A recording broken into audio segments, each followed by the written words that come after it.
saatte tämän homman. Tämä on helppo homma. Mä kerron sitten lisää, kun siitä aloitetaan.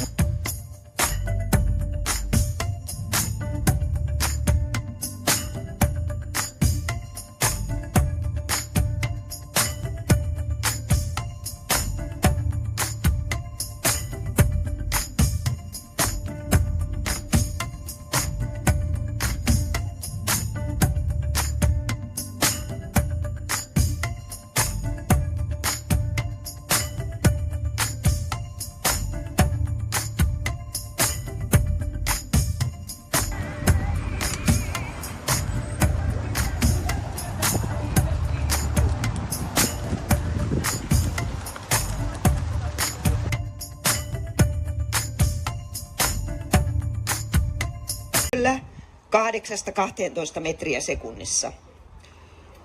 Ajoit.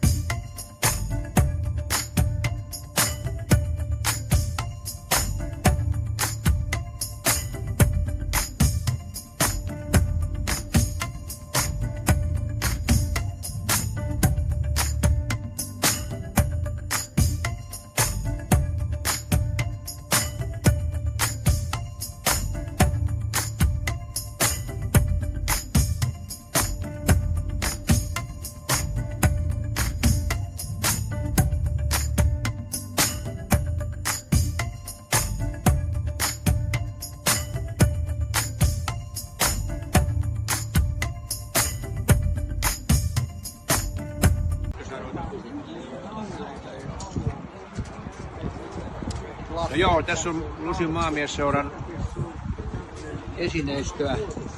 Tuossa on tuo vanha kunnon pesusoikko ja pyykkilauta. Jos muistatte, joen rannalla nähdä saa pyykkilaudan ja paljaan varmaan. 50-luvulla tämmönen lauta. Seuraavana on oikein vanha puinen pyykkikone, pesukone 50-luvulta.